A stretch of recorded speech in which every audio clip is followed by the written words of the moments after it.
Everybody. Okay, we done made it to the 7th chapter of Ecclesiastes. You know, the six was six, and I don't know about the number six, honey, but number six was just a little too much for me. But nonetheless, that was wisdom that we needed. But now we're on to chapter 7, okay? So chapter 7, King Solomon reflects over wisdom, humility,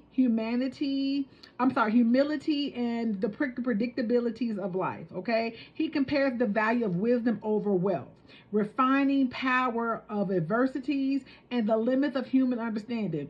Because some things we just don't get it until we got it. You know, and that's what I realize. And I say this a lot to young people, because when you explain stuff to them, it just doesn't make sense, you know, and it's because you don't have enough experience to understand it. I think no matter how much we live in this world, we still would never have enough experience to understand everything. And we will always question things. And that's why God wants us to keep coming back to him. He wants us to keep yearning for him. You know, and chapter 7 helps us understand that while wisdom is superior to folly, it does not guarantee that you will have control over your life. There are things that will happen in life that just gonna happen. Okay, life is gonna life, and we understand that. We talk about that all the time. You know, life be life, and life is always gonna be liking. But what I realize is with wisdom, you'll be able to navigate a lot better, okay? With wisdom, when adversities come, you're able to come out of it a lot stronger because you understand that this was going to happen. You understand that when you do A plus B equals C, okay? But sometimes when you don't know, when you've never seen things, when you've never gathered that wisdom, you be thinking A equals Z. You be like, it's not the end of the world. A equals B. You know, sometimes, you know, from C you get to E, but there's a step that you take to get to E, right? You don't just get to E. You got to go through those steps, and sometimes we don't want to go through those steps, right? So some of the popular scriptures to chapter 7 is verse 1, which says, a good name is better than fine perfume, and the day of death is better than the day of birth. The day of death is better than the day of birth, okay?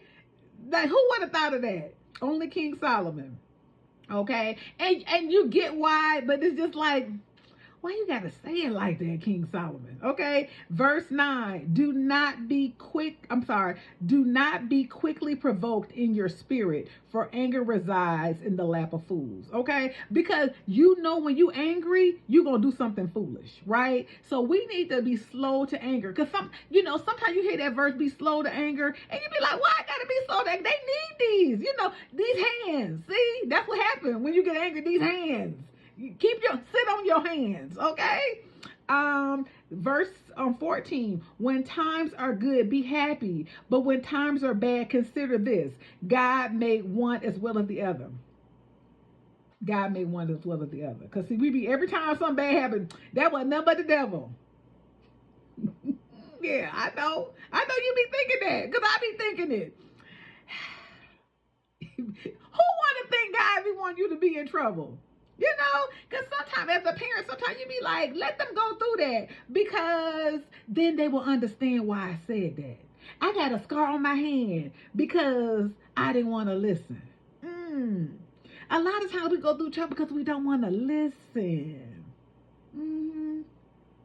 Verse 20, indeed, there is no one on earth who is righteous, no one on earth that does right and never sins. We all sin and fall short of the glory. We all have sinned and will sin. You probably just got through sinning when you was listening to this. Probably gonna listen to this, get all these nuggets, and guess what? Be sinning.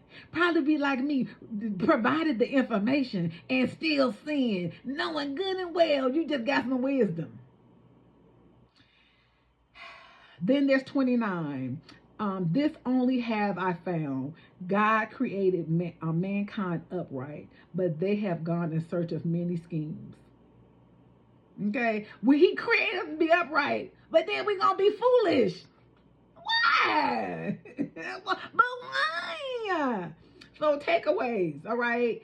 Wisdom refines character. Hardship teaches us lessons that comfort will never will. So we have to go through.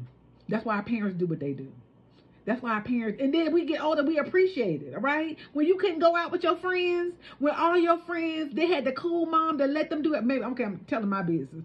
I had friends that had, not all of my friends, but I had friends that had cool moms that let them do whatever they wanted to do. And how did they end up? All right? So that was a hardship for me. That refined my character. Then I can go back and say, you know what, Mom? I guess you did care. I thought you didn't care, but you really cared. Who would have figured? Who would have thought that was caring? Because I couldn't do the fun stuff. And was that stuff really fun? Okay, hanging out at the hotel. Parents buying other kids alcohol. Was that fun? Okay. Life is unpredictable. God allows both good days and bad days. Neither is fully within our control. So we have to accept it. Take that pill that the Lord you be blaming the devil for stuff that God said, no, I did that. All of that. Yes. And did it to someone in the Bible. Okay? Did you hear about the story of Job and all the stuff he went through? I let that happen. Yes. But what happened at the end of the story? Did he get it restored? He got a better wife, better kids. He got all that. Okay? I'm looking for mine. Well, not the kids part, but the husband part. Yeah. Give me the better.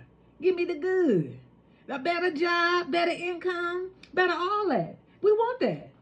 All right? Because he's good like that. But because we don't listen, we want to we went through the wilderness. You know, you're going to be 40 years in the wilderness? I don't want to be 40 years. Okay, give me 2. Give me 1. Okay, give me 5 months. Right? We don't want 40 years. Come on, y'all. We can't do that. We already saw that lesson. Why do we have to go through what somebody else went through that can teach us the lesson? We don't always need to be that hard-headed. Okay? Avoid extremities, okay? Being overly rigid or reckless both lead to harm. Humility and reverence to God gives you balance, okay? So don't be wicked, and overly, goody. All right, figure out the balance, because sometimes you may have to let them know, I'm saved. I ain't that saved. you will get this. Don't test. No. What do they say? I ain't know, but don't test me. Okay. Sometimes you have to say that. Sometimes you gotta pop out and show them whatever it is. We gotta let them know. Okay. I just ain't been saved all my life. I wasn't wearing saved. All right. Okay. No one is perfect. Sinfulness is universal. Okay. Wisdom should lead to grace, not pride. All right. And the other one is reputation matters. A good name is more valuable than wealth and fleeting pleasures. So remember we talked about that good name. All right. We want that good name, right? So we need to stay humble. Okay. Avoid judgmental attitudes, knowing everyone falls short. We all are imperfect. We all going to fall short. Keep a balanced perspective.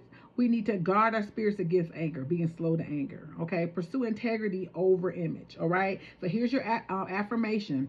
I welcome both joy and trials as tools of wisdom. I choose humility, balance, integrity, trusting that God is sovereign over every season of my life. Oh, don't we want him to be sovereign over every season of our lives? So as you reflect on chapter 7, I want you to consider, how has the past hardship shaped your wisdom or your character? Think about the things you've gone through, something in your past. How did that hardship shape your character? Or what is the wisdom that you gained as a result of that? I want you to drop that in the comments, okay? I am here, you all. This is this is chapter 7 of Ecclesiastes. Everybody,